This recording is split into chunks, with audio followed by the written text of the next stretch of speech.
bonsoir à vous. Il y a en fait dans l'histoire de l'art, il y a quelquefois des œuvres qui sont un peu iconiques. Elles sont iconiques parce qu'elles ont tenu dans le temps le haut du pavé de la polémique. Elles ont quelquefois aussi apporté, du point de vue esthétique ou du point de vue réflexion ou théorie de l'architecture, en l'occurrence, beaucoup de choses. Alors, en fait, comme disait Benoît Decron, comme il ne m'entend pas, c'est bien qu'il ne m'entende pas, il a écrit une petite apostille dans le catalogue et il a dit finalement Le Corbusier. Il a tellement été critiqué, il a tellement été mal compris, il a tellement été peu lu, il a été tellement vu de manière superficielle, genre, type, au hasard, bien sûr, La Maison du Fada. Qu'en fait, on ne s'est pas plongé dans la réalité de cet homme, qui est un homme complexe, qui est un homme singulier, qui est un homme qui est détesté par les uns, adoré par les autres. Et il y a très peu de gens tièdes par rapport à cet homme, si bien que finalement, comme disait Monsieur Bédé, eh bien, il n'est pas inintéressant du tout à cause de cette personnalité extrêmement polymorphe et très polémique. L'unité d'habitation de Marseille, nous sommes là dans, en fait, la troisième partie de sa vie. Je vous rappelle les dates de l'unité d'habitation, bien sûr 1945-1952. Nous sommes là dans la troisième partie, en fait, de son œuvre architecturale, et vous n'avez pas été sans voir, évidemment, l'exposition qui nous montre toute l'étendue de son talent, mais j'aime pas trop ce terme de talent, toute l'étendue de sa créativité. Les artistes sont toujours allés dans les musées, donc ils sont toujours inspirés des autres. Et c'est le cas, en fait, pour Le Corbusier, mais je dirais pas inspiration, il s'est nourri. Il a nourri sa pensée architecturale d'architecte qui s'intéresse énormément, contrairement à ce qu'on peut imaginer, à la société, au logement collectif, et c'est ça qui va me paraître extrêmement intéressant. Alors, cette cité, vous savez, elle a eu des avatars, des épigones, je passerai très rapidement là-dessus. Mais ce qui m'intéresse, c'est de comprendre quel est le concept, la conception en fait très originale. Vous avez beaucoup de chance parce qu'il fait très beau à Marseille. Nous sommes donc à Marseille, nous sommes en 1945. Il est reconnu internationalement, on va le revoir, mais surtout cette cité, elle vient d'être inscrite, je crois que c'est en 2016, au patrimoine de l'UNESCO. Formidable. C'est pas donné à tout le monde. C'est pas donné à tout le monde et je vous montrerai la cité Frugès tout à l'heure de Pessa qui est également en fait à l'UNESCO. Et là, pour l'occasion, ou un petit peu avant, parce qu'il y a une association qui est très dynamique, en même temps c'est un édifice privé qui peut être accessible. Moi je l'ai visité et c'est bien pour ça que j'ai choisi ce sujet. Et bien ça a été totalement rénové et je crois que vous voyez un petit peu un Mondrian en volume en quelque sorte, avec ses facettes de couleurs primaires, quelquefois un petit peu, pas forcément les couleurs primaires, on a du blanc également. Il y a cette idée d'intrusion de la peinture, il y a plein de choses à dire. Je terminerai sur un sujet qui me passionne et qui est une ouverture, parce qu'on ne peut pas comme ça prendre un unicum, un bâtiment, et puis ne pas regarder ailleurs et aujourd'hui. C'est l'idée du logement, non pas social forcément, collectif, et des propositions comme la dernière, qui n'est pas la dernière d'ailleurs que je vous présenterai, celle de Nemosus. Nemosus, c'est pas un personnage, c'est l'architecture sociale de Jean Nouvel à Nîmes en 1986. On est évidemment dans ce cadre de l'exposition qui, en fait, emprunte, mais n'emprunte pas forcément les pas, de ce grand livre, puisque c'est un artiste qui est en même temps un écrivain qui a écrit « Il y a une place là ». Il n'a pas écrit « Il y a une place là », mais il y a une place au premier rang. C'est pour l'atelier de la recherche patiente, donc, qui est en fait cette ambivalence. Il dit « Moi, quand je crée la peinture ou le dessin, je souffre ». Par contre, il souffre aussi quand il fait de l'architecture, mais il y a cette dualité, cette pluralité qui est très très intéressante. Dans ces deux images d'ailleurs, et dans la mise en page de ce grand livre d'art, il a écrit 50 livres, et pas seulement des livres d'art, eh bien il y a aussi une relation entre la page de droite et puis la page de gauche, très subtile de ma part. Ce qui est intéressant aussi, c'est que vous le voyez peut-être pas, mais je pense que c'est tout à fait éloquent, sans que je dise quoi que ce soit.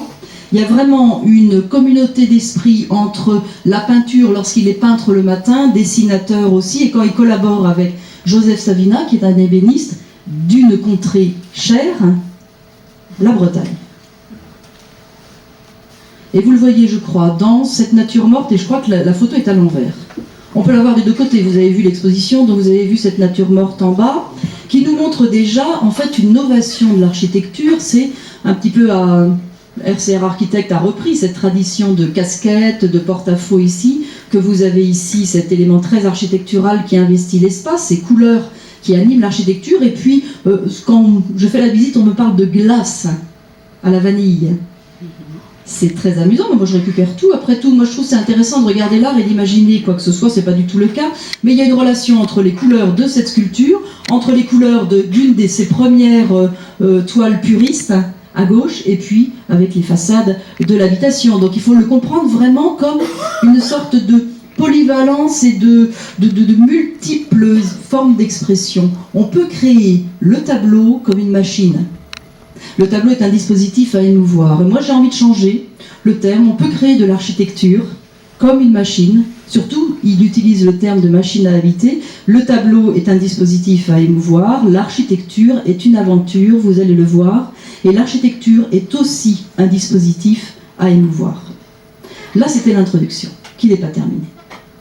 Alors, c'est amusant de retrouver en fait des cartes postales en 45, elles sont quand même en couleur, mais il y a beaucoup de cartes postales encore en noir et blanc, qui est, on dirait, un petit peu has-been, qui est un petit peu rétro, qui est tout à fait amusante. Enfin, il n'y a que moi que ça amuse, mais c'est intéressant dans la disposition. On vend déjà la cité radieuse, et le fait qu'il y ait déjà une carte postale à l'époque, vous l'imaginez, parce qu'il y a une association qui va se créer dès que les habitants de Marseille, et j'expliquerai le contexte, vont habiter cet espace. Eh bien, il y a déjà cette jolie carte postale en noir et blanc qui nous décline là la beauté, l'intérêt de ce lieu. Il est évident que cité radieuse comporte le mot radieux, l'idée d'une cité où l'on vit collectivement et où on peut éventuellement être heureux. C'est quand même formidable.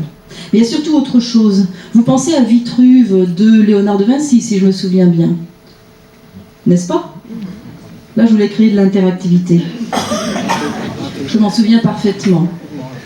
L'idée de placer l'homme comme mesure de l'architecture m'amène à une question toute bête. Toute bête parce que c'est 1m83, normalement, ou 86, 83. 1m83 et 2m26 le bras levé. Moi j'ai pensé à toujours des petites questions très bizarres. Je me suis dit, comme Le Corbusier est grand, il a dû prendre sa mesure à lui. Si ça avait été celle d'autres personnes d'1m60, ça aurait été différent. Plus sérieusement, c'est quand même fabuleusement intéressant de se dire qu'il va faire une machine à habiter dont la hauteur, double quelquefois lorsque c'est une loggia, correspond à la hauteur de l'homme. Alors que finalement, l'architecture, on avait toujours réfléchi avant, je sais pas forcément le premier, mais enfin il a quand même amené ce concept de modulor, c'est-à-dire d'étalon-mesure pour l'habitation.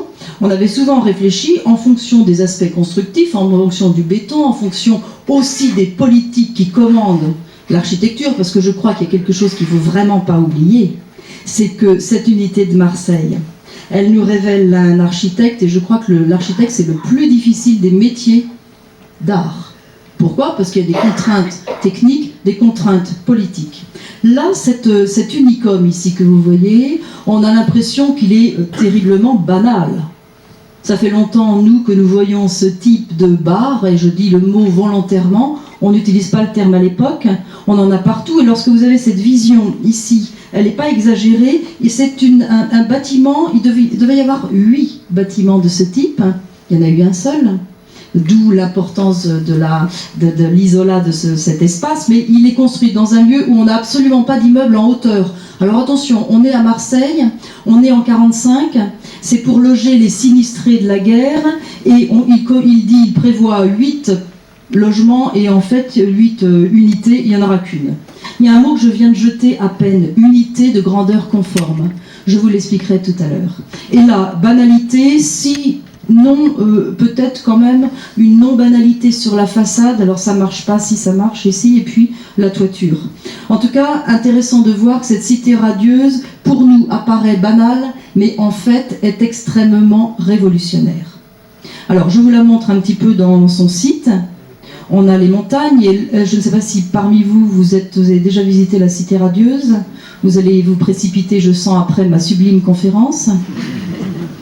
Et en fait, lorsqu'on est en haut, on ne voit que les montagnes. Vous voyez bien qu'ici, nous sommes dans un parc de 3 hectares. Donc il y a cette dimension extrêmement importante l'architecture de Le Corbusier, elle va intégrer aussi la nature, elle va intégrer le soleil, elle va intégrer tous les éléments dont on a l'impression qu'ils sont dissociés. C'est une utopie qui va être réalisée.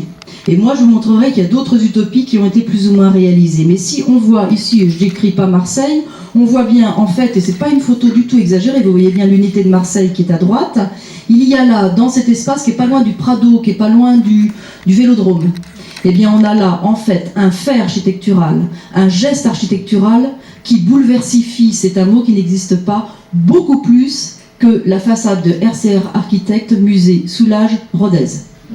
Je crois que là, ce terme de fada a été adopté parce que vous savez qu'avec cette hauteur qui a déjà été dépassée par les Américains depuis très longtemps, cette hauteur, ça fait à peu près 50 mètres de haut. Il y a, si je lis bien, 17 étages. Je connais bien ma leçon, mais j'ai les chiffres ici. Eh bien, ça nous paraît totalement banal, nous je le dirais encore. Mais il y a là cette idée que lorsqu'on vivra dans ces cages à lapins, lorsqu'on vivra dans ces petits espaces mesurés, dans ces clapiers géants, eh bien, en fait, on pourra aller directement à l'HP. C'est ce qu'on dit à l'époque. Mais il y a quelque chose qui est important. Il y a un livre là d'historiens de l'art. Moi, j'aime bien les historiens de l'art. Lorsqu'ils parlent d'art, le sous-titre, c'est Le Corbusier en France. 1887, il a 100 ans, donc on a fait beaucoup de manifestations. Le titre, c'est Le Corbusier en France. Et au-dessous, au Fada, avec un grand F. Alors on sait que les Marseillais, ils exagèrent un peu plus que les Ruténois, mais le sous-titre est celui-là, au Fada. Celui qui, en provençal, est habité par les fées.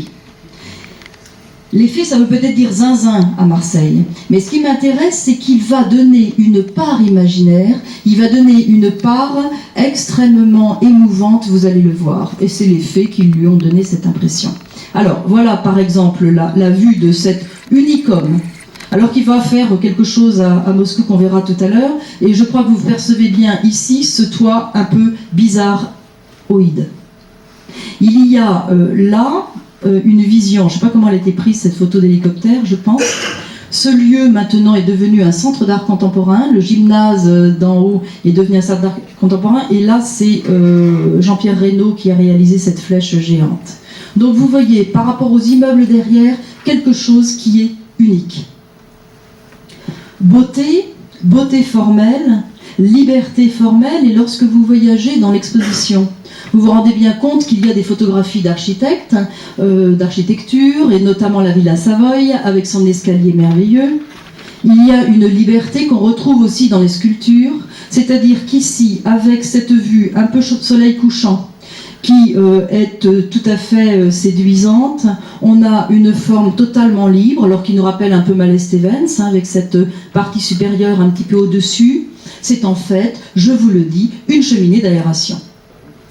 Cette qualité de Le Corbusier, c'est de réussir à grouper 2000 personnes verticalement et faire ce que nous a dit Jacques Sbriglio. Jacques Sbriglio a vécu en fait dans la Cité radieuse, et il nous dit lors de la première conférence, eh bien moi j'y ai vécu et j'ai vécu vraiment ce que disait Le Corbusier. Quand je suis chez moi, je suis chez moi. C'est-à-dire que je me sens en fait dans un espace clos et qui est protégé. Et je suis dans un habitat individuel. Et puis quand je sors, je suis dans le collectif. C'est intéressant d'avoir cet élément ici. L'architecture et le jeu savant, correct et magnifique des volumes assemblés sous la lumière. On dirait un paquebot, on dirait un isolat, on va décrire l'architecture dans un instant, je crois qu'il faut que j'accélère peut-être parce que j'ai 150 images dans cette ouvrir. Mais il y a déjà cette particularité, là vous le voyez, comme rupture verticale et comme rupture horizontale, on y arrive dans un instant. C'est lorsqu'on inaugure en fait cette machine à habiter géante, c'est d'abord la réponse à une commande d'État.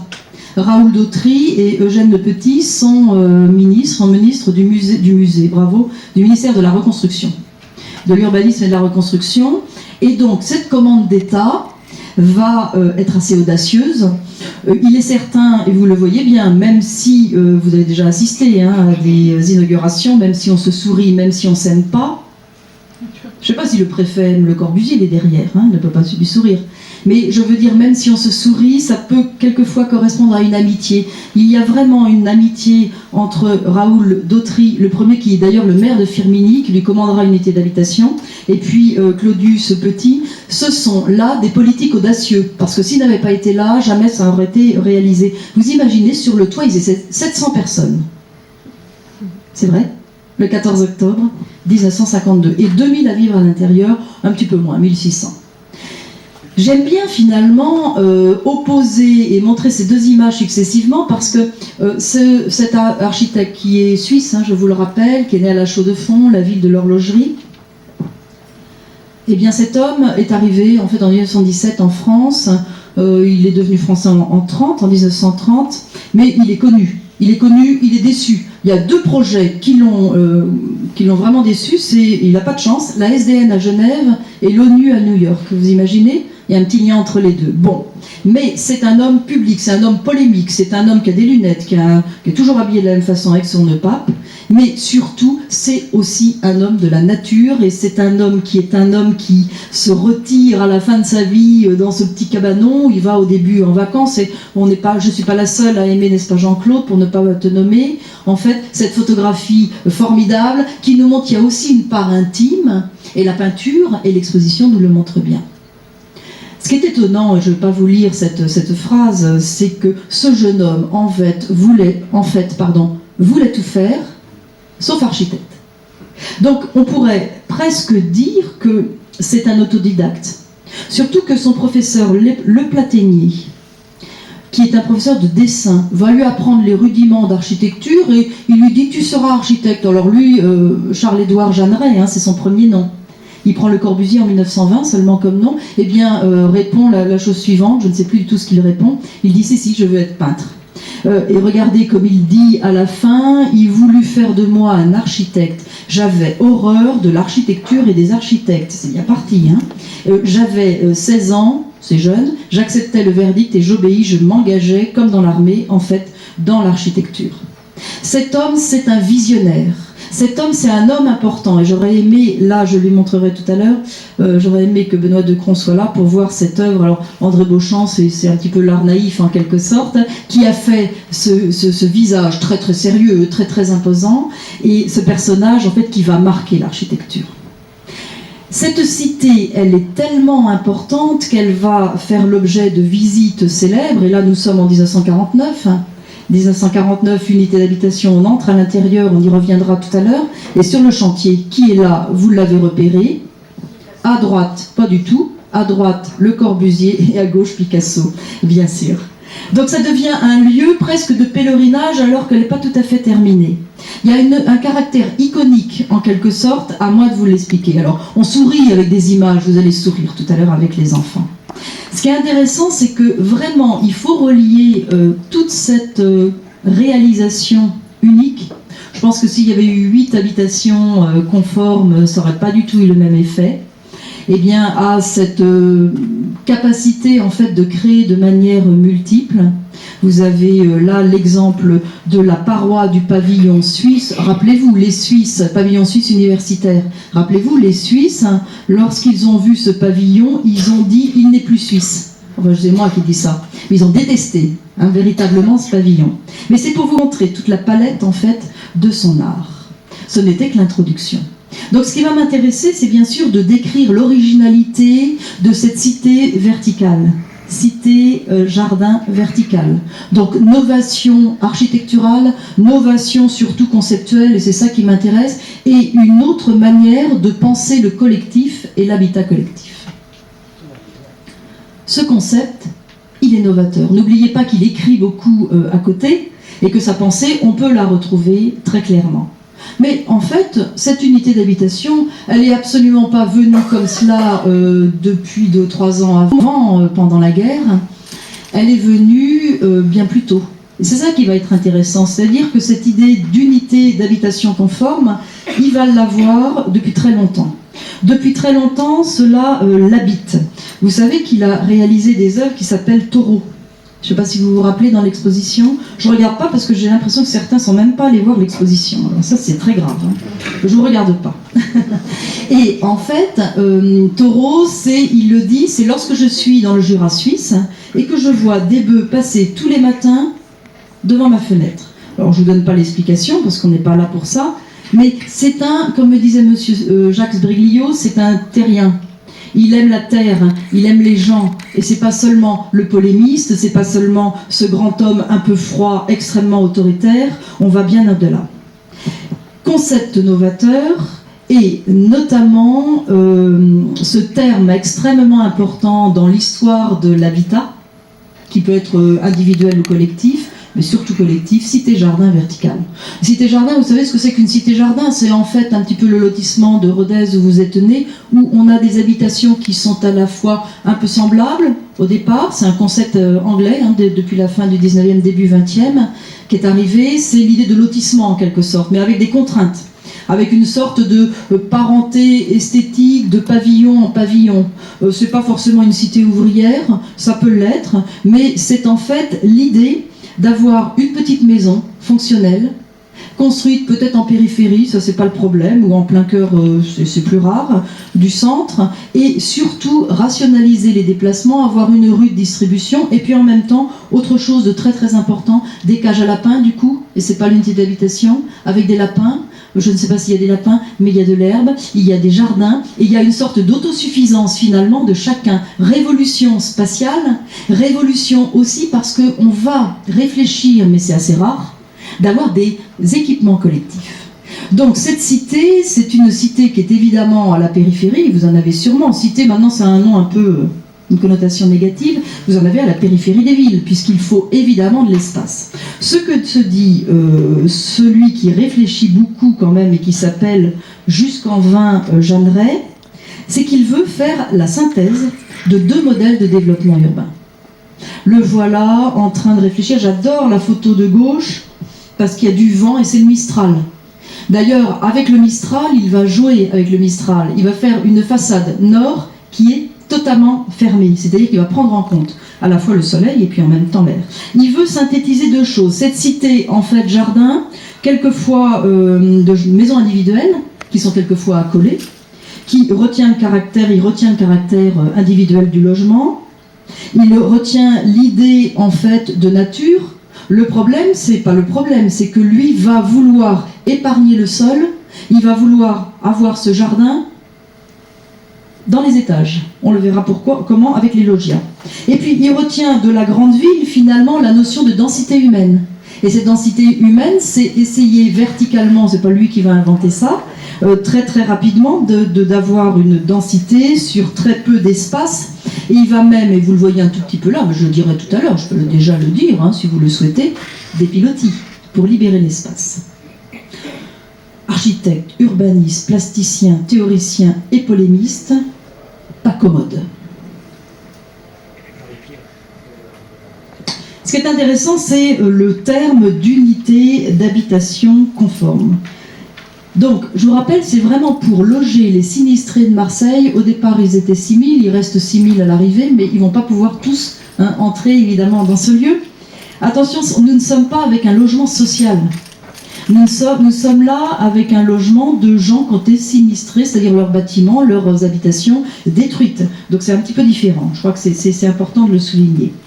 Et dans ce contexte de l'après-guerre, il y a quelque chose d'essentiel. Mon enseignant, que personne ne connaît, mais je suis contente de le citer, je ne sais pas s'il est mort d'ailleurs. Ça c'est embêtant. Non, je pense, hein, je pense pas. François Loyer. François Loyer, il était historien de l'art, de l'architecture, il m'a donné le goût de l'architecture à Rennes, il était au CNRS, et il a écrit une histoire d'architecture française. Bon, il s'intéressait plus au 19e qu'à Le Corbusier, mais surtout, il dit, après-guerre, nous sommes dans un contexte tout à fait particulier. Et ce contexte tout à fait particulier, c'est reloger très vite, c'est reconstruire, et c'est reconstituer des paysages urbains. C'est-à-dire qu'il ne faut absolument pas voir l'unité d'habitation de Marseille comme quelque chose qui se fait dans les années 60, 70, au moment de la des 30 Glorieuses. Nous sommes au début, mais quand même 45, c'est quand même pas le début. Et surtout, il y a un maître mot, c'est payer moins cher pour vivre longtemps. Non, c'était pas ça exactement. Non, payer moins cher et faire appel à la réalisation industrielle, c'est-à-dire la préfabrication. Donc il y a vraiment ces deux données extrêmement importantes. Et cette voie nouvelle qu'il va prendre, elle fait fi des autorisations, je crois d'ailleurs qu'il n'a même pas eu le permis de construire. Il a eu des ennuis, mais j'en parle pas, parce que c'est le cas de tous les gens qui sont en relation avec des commanditaires, et notamment institutionnels. Alors, il y a un mot qui est important, unité d'habitation. Organisme unitaire abritant un certain nombre de cellules d'habitation et leurs services communs, c'est ça qui est important. Ça va être ça, l'innovation, conforme.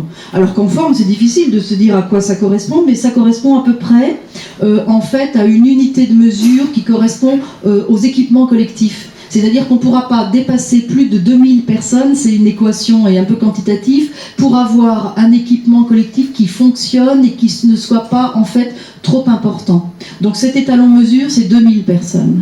Mais il y a quelque chose de très très intéressant, c'est qu'il y a ces services communs. C'est-à-dire faire, et c'est ça qui donne toute l'identité de cette cité. Alors, je vous le dis tout de suite, et l'image est très mauvaise, encore plus mauvaise, eh bien, en fait, il y aura des jardins, des loggias ici, mais surtout, il y aura 3 hectares de parc, des arbres, et il y aura cette idée de végétation et de libération du sol. Densité, verticalité, individuelle et collectif, la nature aussi, l'autonomie. L'autonomie, c'est-à-dire l'idée finalement que chacun a son logement individuel, mais a des espaces de vie collective, on va le voir. J'insiste un peu, ça fait un peu théorique, c'est un peu barbant, mais c'est essentiel. Si vous voulez élever 2000 personnes, 3. Si vous voulez élever votre famille dans l'intimité, le silence, dans les conditions de nature, mettez-vous à 2000 personnes, prenez-vous par la main, passez par une seule porte accompagnée de 4 ascenseurs de 20 personnes chacun. Vous aurez la solitude, le silence et la rapidité des contacts. Dedans, dehors. Vos maisons auront 50 mètres chacune, les parcs seront autour de la maison. Il y aura un espace, c'est moi qui complète puisque c'est mangé, pour les paquebots, même si la partie sommitale nous fait penser un peu à la terrasse. Mais on n'est pas du tout dans ce paquebot, parce qu'il est hors de question pour lui de hiérarchiser la population. La hiérarchie, elle va se faire par la taille des appartements. Il y a à peu près 26 appartements différents, on les verra. Pas les 26, hein, rassurez-vous, heureusement pour vous et pour moi. Mais surtout, en fait, c'est l'idée de réfléchir de manière rationnelle. N'oubliez pas qu'il est suisse. Et alors, qu'est-ce que ça vient faire? Non, c'est pas parce qu'il est suisse, il est très rationnel. Nous sommes sur le boulevard Mirabeau, vous avez la façade donc vers la ville.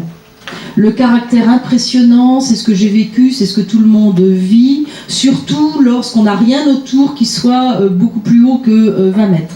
Nous sommes à plus de 50 mètres, et ce qui est vraiment très extraordinaire, on va rentrer dedans tout à l'heure, vous allez le voir. Donc vous voyez espace végétation. Les matériaux de l'urbanisme, c'est le soleil, le ciel, les arbres, l'acier, le ciment, dans cet ordre et cette hiérarchie fort passionnant. Parce que moi, si j'avais été Le Corbusier, j'aurais mis, parce que c'est soi-disant, sa signature, le béton. En plus, brut de décoffrage, vous imaginez? Pas du tout. C'est l'ordre, et c'est là qu'on touche l'originalité conceptuelle de l'artiste. Alors, pour vous prouver que je suis allée là-bas, me voilà sur la photo en haut à gauche. En même temps, ça vous donne l'échelle. Non, parce que je peux raconter n'importe quoi. Mais plus intéressant et moins drôle, enfin si c'est très drôle, c'est la caractéristique essentielle. Il va prévoir une maternelle, je crois que c'est au 5e étage. Il va prévoir une crèche à l'étage, qui n'est pas du tout l'étage, qui est le roof, c'est-à-dire en fait la terrasse, des équipements collectifs. Alors moi je suis venue avec mon époux qui est dans la salle ou sorti, je ne sais pas, à 2 niveaux, des commerces. Alors comme c'était au mois d'août, tout était fermé, sauf une librairie et un supermarché un peu vieillot.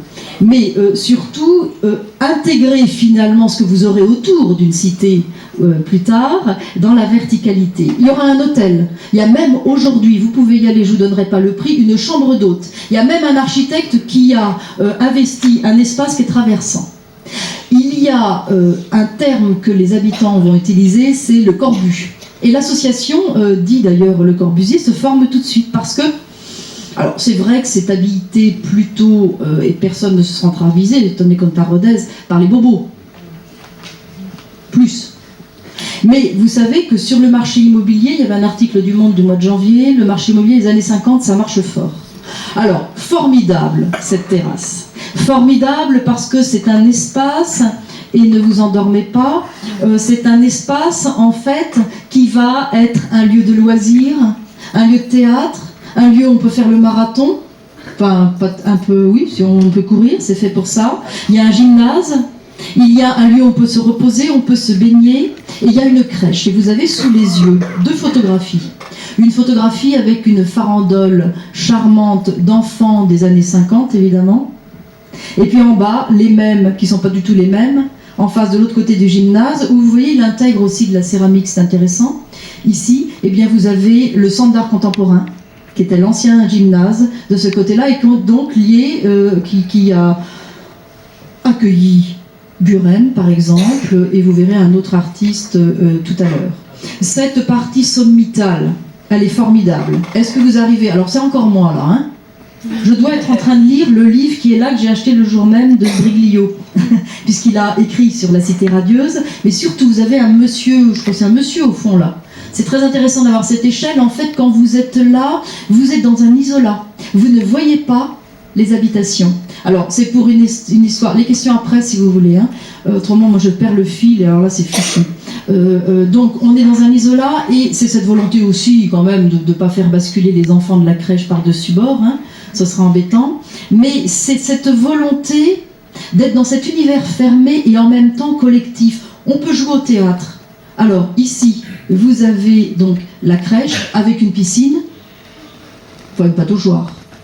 Vous avez aussi quelque chose de très intéressant qui nous rappelle la Villa Savoye, avec ses formes ici extrêmement des courbes, une sorte de lieu de repos.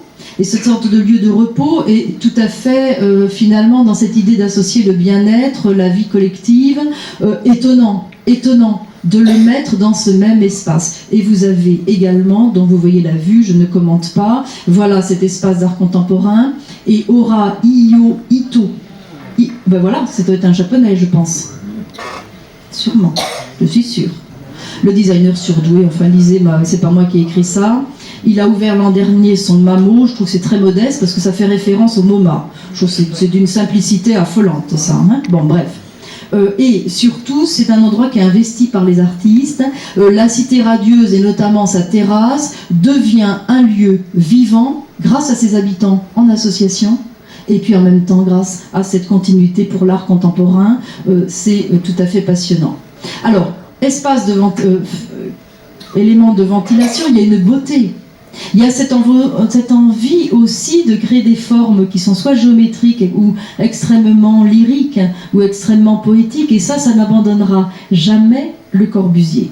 Alors voilà 2 exemples ici, ça va vous donner envie, je sens, d'aller là-bas.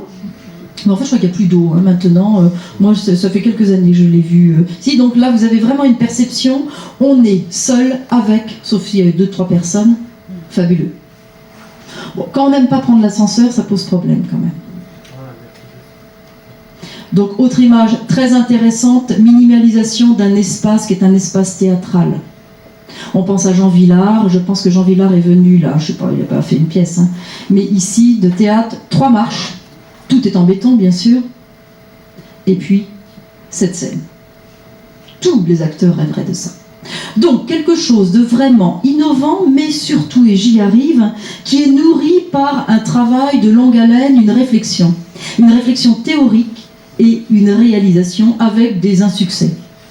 Alors, cette petite maison-là est la première œuvre d'habitat collectif qui appartient bien à cette tradition de cité-jardin, par Charles-Édouard Jeanneret, c'est-à-dire chartreuse d'Emma. Il s'intéresse à la cellule individuelle, il s'intéresse au silence, il s'intéresse aussi à la communauté. Donc déjà émerge là, mais c'est une émotion visuelle, vous serez d'accord, donc Benoît qui est là.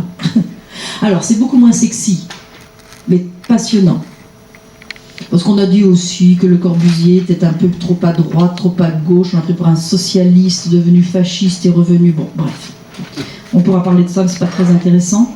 Mais pour Staline, en 1930, il crée cette construction en différentes modules, vous le voyez ici, qui me fait penser, là c'est un rapprochement très libre, ici à cette sculpture dont je vous avais dit que ça ressemblait à un cornet de glace, comme disent les auditeurs, mais surtout ce qui est intéressant, c'est qu'en voyant cet édifice-là, où il explore des formes tout à fait innovantes, même si nous, ça nous paraît, alors ça ressemble un peu d'ailleurs, en 1928 seulement, à la Cité radieuse, eh bien il va pardon, d'abord être fasciné, il va rencontrer en 1911 un architecte qui s'appelle Heinrich Tessenow, et qui est architecte de la Cité Jardin d'Elro, qui est tout à fait innovante, qui est un théâtre, enfin bref.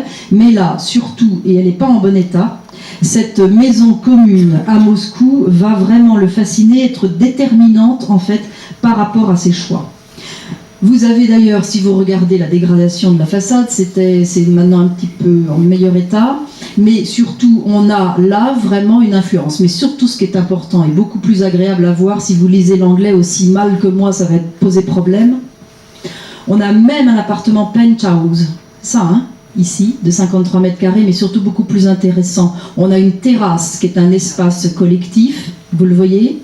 On a aussi ces habitations ici, avec des possibilités en fait de services communs qui sont un peu relégués ou délégués à cette forme ici. On a une cuisine, j'arrive à lire, on a une salle à manger commune, on peut faire du sport et on peut même se cultiver en lisant, vous vous rendez compte? C'est-à-dire que cette conception de 1930 d'un architecte qui s'appelle Moïse Ginsburg va énormément le marquer. C'est intéressant quand même parce que ça fait très sérieux de se dire de trouver une référence, mais surtout c'est intéressant parce que comme il a son idée en tête, il va, comme tous les gens intéressants, puiser à droite, à gauche. Et ce modèle, vous allez me dire, c'est un modèle pour les soviétiques, donc c'est un modèle communiste. Effectivement, nous sommes là dans une conception socialiste, et nous sommes dans une conception communiste même, hein, plutôt socialiste comme on l'entendait à l'époque, mais surtout communautaire.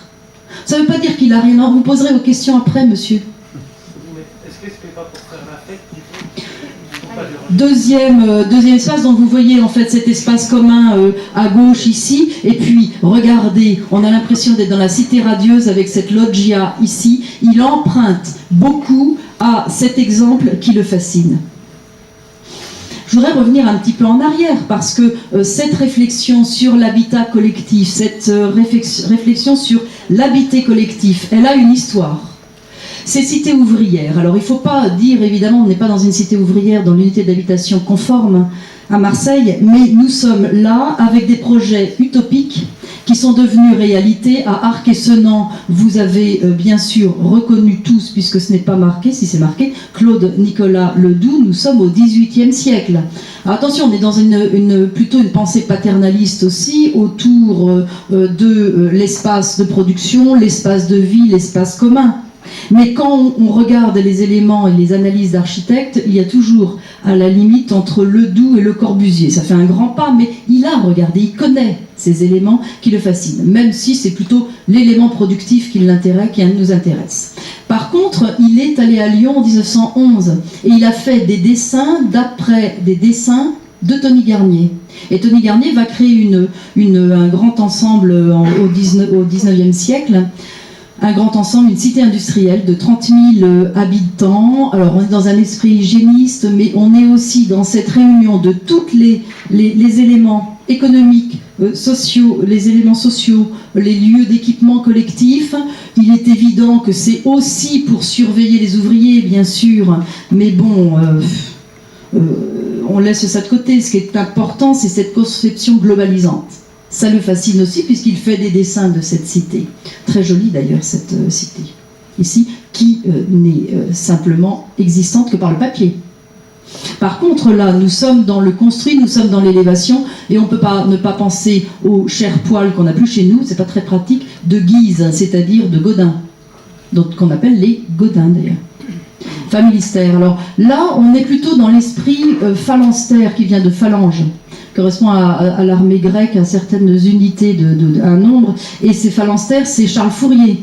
Charles Fourier, c'est un socialiste utopiste. Et, comment il s'appelle, Godin va reprendre, c'est un chef d'entreprise, va reprendre cette idée. Alors, je ne sais pas s'il était vivant quand on a placé sa statue, c'est normal quand même. Regardez ce plan, très intéressant. Donc, cette façade est là, vous la voyez ? Et les espaces là sont les espaces communautaires. J'aurais pas du tout aimé vivre là, entre nous. Ça s'appelle le palais social. On est dans l'utopie réelle, et pour lui, c'est quelque chose qui est référent, et il le dit. Il n'y a pas que la chartreuse des là. On arrive là à ces novations, et je ne regarde pas mon heure. Ma montre, je veux dire, qui n'est pas Bayard d'ailleurs. Très drôle. On arrive là à un élément fondamental sur lequel on va absolument pas passer de manière rapide. Parler d'architecture, c'est évidemment parler de construction, c'est parler d'éléments constructifs, c'est parler de matériaux, c'est parler de l'insertion dans l'urbain, c'est essentiel, et parler d'esthétique aussi et de référence. Vous voyez qu'ici nous sommes sur pilotis, non pas parce que nous sommes sur un terrain, comme la Villa Savoye non plus, qui est humide, mais nous sommes là dans une libération maximale de l'espace. Et quand vous voyez l'architecture aujourd'hui, il est évident que Le Corbusier a marqué. L'espace, vous le connaissiez forcément, le toit terrasse, la façade libre, le béton, et puis également les pilotis, ce qui n'est pas du tout le cas ici. Donc tout ce vocabulaire qu'il met en place à ce moment-là, qui est révolutionnaire. Regardez, nous sommes en 25. La relation aussi dans l'esprit nouveau à la peinture, puisque ici vous avez un intérieur de ce que vous voyez ici en 25. Vous voyez ? Très important. Et puis ce que j'ai visité avec mes auditeurs, la Fondation Le Corbusier, la Villa Roche, celle qui est à côté de son frère, mais qui est à côté. Eh bien, elle est formidable parce qu'elle associe aussi ses couleurs, elle associe les œuvres d'art, elle est très contemporaine, c'est bête de le dire, mais elle est très innovante. Très innovante, par exemple, cette rampe ici, nous disait le conférencier, elle est pas trop pentue, mais pas trop plate, pour que nous puissions admirer la collection de ce monsieur Laroche, qui était de surcroît collectionneur et célibataire. Mais ça n'a rien à voir. Alors voilà, cette cité radieuse, tout ce vocabulaire, ici. Ce qui nous angoisse un peu, c'est que finalement cette ville-là extraordinaire n'était que deux à y vivre d'une part, mais surtout, c'est que la voiture s'était dévolue aussi à l'automobile. Les espaces techniques sont en bas, on verra la même chose pour l'unité d'habitation, la cité radieuse, les espaces ouverts, la partie sommitale qui est un lieu lyrique, il y a même une ouverture que vous voyez ici, qui permet quand on regarde à l'extérieur d'avoir le tableau dans le tableau. Enfin, il n'y a que moi qui comprends. Le voilà, ici. Et là, c'est un peu finalement cette partie terrasse, ce qu'on va retrouver dans l'unité d'habitation. Cette conception de la Villa Savoye, qui a été sauvée par Malraux, puis qui va devenir, je crois, très proche de le prochain musée, Le Corbusier, eh bien, c'est une promenade architecturale. Et qui dit promenade, dit plaisir. On est aussi en parallèle avec cette première, vous vous rappelez, je pense, vous l'avez vu dans l'exposition, premier tableau, 1918, ici la cheminée, qui est un vocabulaire puriste. Nous sommes aussi avec, pour évoquer la voiture, et puis pour évoquer aussi la production en série dans cette maison Citroën, qui a toutes les caractéristiques de la blancheur porte-à-faux. Franchement, ici, moi je vois le musée Soulages, vous moins, mais moi je me comprends.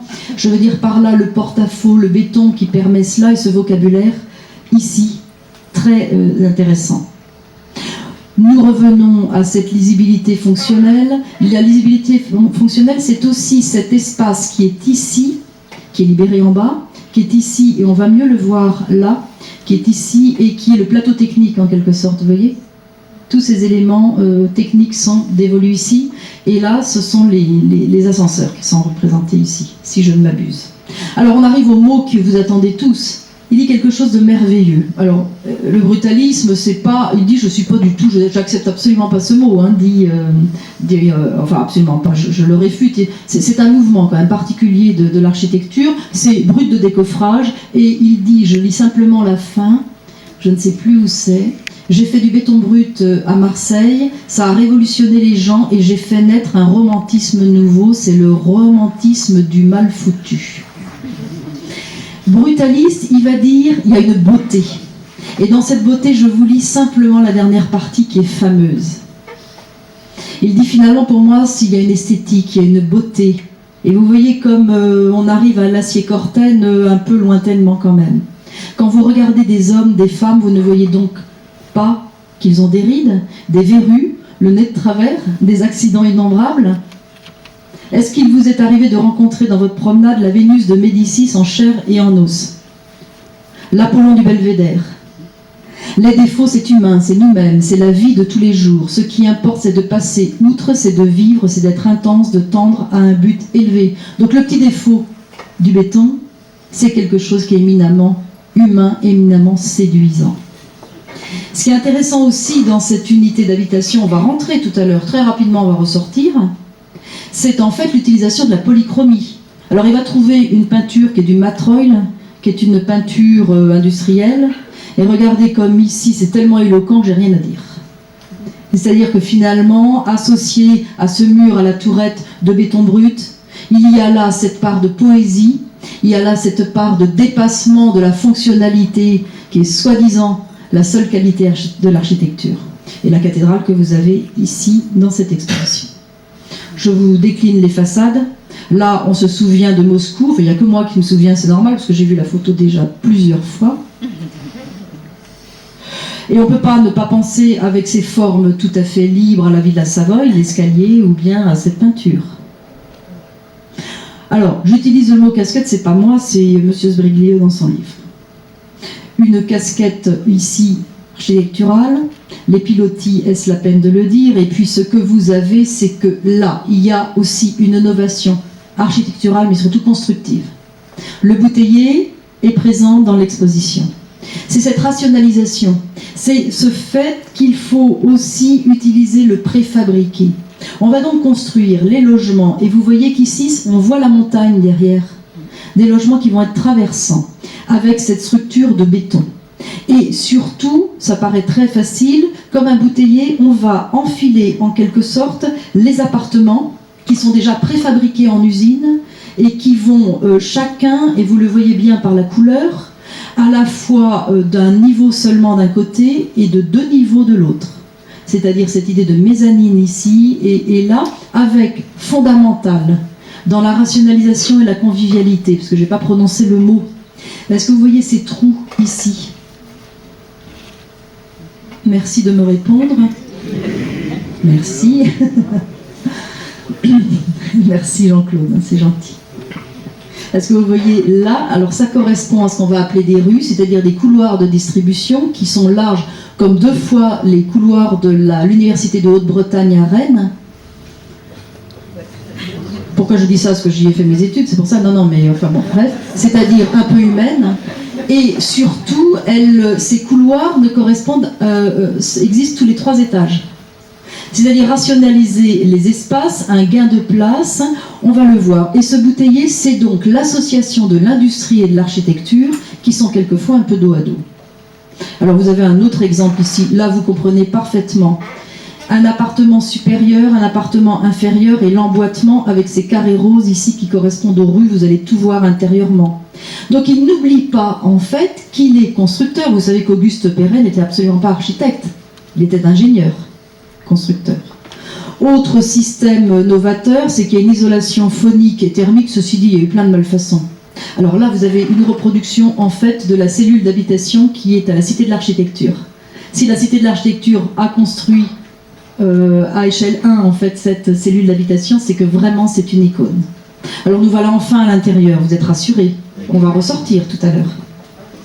Donc voilà, je ne veux pas trop de commentaires là-dessus. Ce qui est intéressant, c'est ce restaurant, enfin, c'est un snack, hein, enfin un café. Donc toutes les fonctions de la ville sont comprises dans cet espace, ici avec les brises-soleil. Là, vous voyez bien que si vous avez des... Alors, ce sont des enfants, ce sont des familles un peu réduites, hein. Vous allez les voir tout à l'heure. Donc voilà la disposition qui finalement nous donne, c'est ça qui est important, là le noir ça veut dire c'est du vide, hein. Eh bien l'appartement traversant, et quelqu'un... alors vous savez qu'il y a une femme, je crois, qui loue pour une sieste son appartement. Donc on peut dormir 1 heure, 2 heures, 3 heures. Il y a aussi des gens qui profitent du système quand même. Bon, là, vous voyez donc les façades différentes, ça c'est des dessins de Le Corbusier. Vous voyez, ce qui est important, c'est qu'il n'appelle pas les couloirs des couloirs, il les appelle des rues, qui sont, c'est pas le jour de Noël, hein, c'est vraiment exprès, avec même des possibilités d'être livrés en glaçons, pas en glaçons, enfin en blocs de glace, parce qu'il n'y a pas encore des frigidaires ici. Donc tout est pensé ainsi que le mobilier, mais j'insiste pas trop. Alors nous voilà à l'époque avec le mobilier de l'époque, la relation avec Charlotte Perriand, avec le mobilier aussi, j'insiste pas parce que c'est tellement de choses à dire. En plus ça fait 3,66 m comme le cabanon de large, donc c'est quand même assez peu. Et vous avez une rationalisation, une cuisine ouverte, vous allez beaucoup mieux la voir ici, très sympathique cette famille. Forcément on ne peut pas avoir plus de 2 enfants, hein. C'est impossible. Bon, s'il y a des appartements plus grands, hein, il y a 26 logements différents. Rationalisation de l'espace et puis surtout l'intégration de la... Alors voilà, ici un exemple d'habitation qui est à la Cité de l'Architecture. L'idée de couleur, l'idée de mezzanine, les parents dorment derrière le mur là. Vous voyez ? Avec cette grande verrière avec cette loggia. Et s'il y a de la végétation, c'est possible, c'est cette idée de jardin vertical. Ici, nous sommes, alors j'ai pris les mêmes images, et puis un appartement pas trop délabré, enfin je veux dire, dans l'esprit de l'époque, ici. Très intéressante, c'est la cuisine. Parce que la cuisine, non seulement elle va utiliser des matériaux qui sont des matériaux pratiques, du bois, de la couleur, c'est presque ergonomique, il y a même un passe-plat, et il y a cette volonté que ce sera forcément une femme à l'époque au milieu de la cuisine. Maintenant, c'est soit une femme pour 90% et un homme 10% au milieu de la cuisine. Eh bien, c'est que, en fait, c'est ergonomique, c'est-à-dire que la personne va pouvoir, sans pratiquement bouger, utiliser tous les éléments. C'est une révolution, évidemment. Qui ne nie pas la couleur? Ça fait penser un petit peu, en fait, ces couleurs à Rietveld, Gerrit Rietveld, et puis aussi Mondrian. Bon, ça n'a pas grand-chose à voir, c'était un petit clin d'œil pour montrer que je connaissais Mondrian. Alors, de l'autre côté, en fait, vous avez, c'est un peu comme un paquebot, c'est un bateau, en fait, l'utilisation du bois, l'utilisation de cloisons, les lits qui sont un peu minimalistes, hein, cette rationalisation, et en même temps, ce qui est amusant, c'est que vous avez dans la cloison, là, vous savez, le truc qu'on peut écrire ardoise, géante. J'arrive au sujet qui est le plus intéressant, en fait. Non, qui n'est pas le plus intéressant, mais qui me tient à cœur. Vous voyez la couleur? Donc on n'est pas dans de simples balcons, on n'est pas dans ce simple petite terrasse, on est là dans l'idée finalement de créer une relation étroite entre le dedans et le dehors. Le dedans. Alors, je décline très rapidement, c'est peut-être Firmini la mieux réussie, ou c'est Rosé qui a le mieux vécu, les 4 avatars de cette unité d'habitation. Parce que je vais vous lasser, vous voyez toujours la même maison, qui est une unité d'habitation. Alors, le substrat politique, social est différent, économique. On ne vit pas de la même façon à Briey qu'à Rosé, qu'à Firmini, qu'à Berlin. Bon, vous voyez à peu près que c'est à peu près la même chose. Alors, Firmini est important parce que Raoul Dautry, qui est le ministre qui a engagé cette architecture, était non seulement le copain de Le Corbusier, mais le maire de Firmini. Ça aide. Autre exemple, à Briey. Alors Briey, il y a eu des problèmes entre les locataires et c'est pas tout à fait la même population que celle de Rosé. Et puis, alors, c'est le pompon, ça, Berlin. Pourquoi? Parce qu'on a refusé les familles. Voilà, par contre, vous retrouvez tous les mêmes éléments. Ce qui m'intéresse le plus, et je terminerai là-dessus, mais je n'ai pas terminé, c'est que vous regardiez bien, repérer le site. Ce qui a entraîné toute la polémique, c'est ce plan voisin. C'est un chef d'entreprise aéronautique d'avions, créer des avions. Et dès 1925, donc la cité Frugès, toutes ces bien avant l'époque du purisme en fait, il réfléchit à la ville et il va faire un modèle de ville radieuse. Il a d'ailleurs initié les SIAM. Les SIAM, tout le monde connaît, ce sont les centres internationaux d'architecture mondiale, quelque chose comme ça, excusez-moi.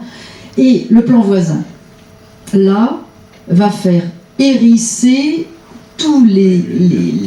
En plus, on est en plein centre, hein, c'est pire que les colonnes de Buren, en fait. Et c'est bien avant. Là, une ville.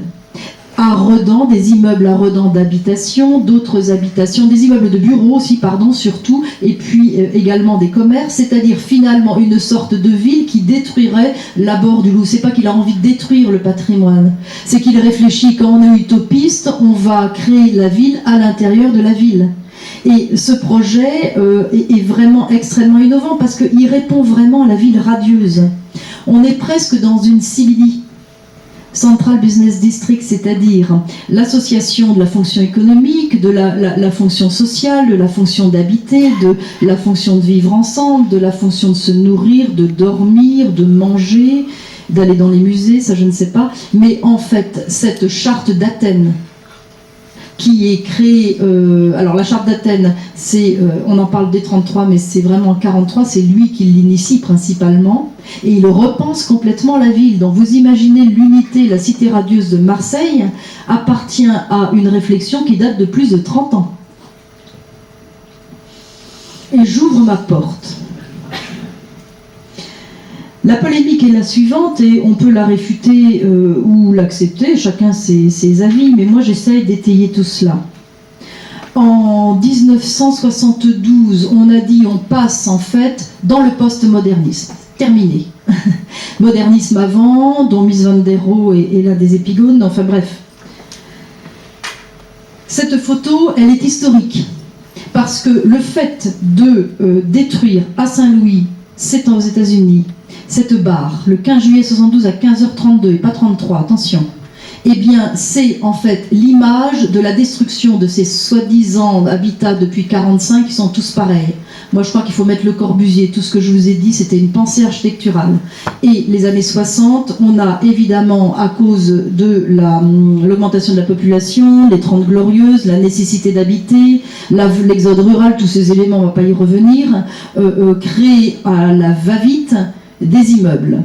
Et des immeubles à profusion. Mais ça existe depuis longtemps. Cette image, elle est spectaculaire. Et là, j'arrive, et je pense que Carole sera contente, à un artiste qui s'appelle Mathieu Pernaut, qui est un artiste assez jeune, comme Dormeuil quelque chose. Je n'ai plus le nom, excuse-moi. Oui. Qui était dans l'exposition Tant de temps. Mathieu Pernaut est un photographe.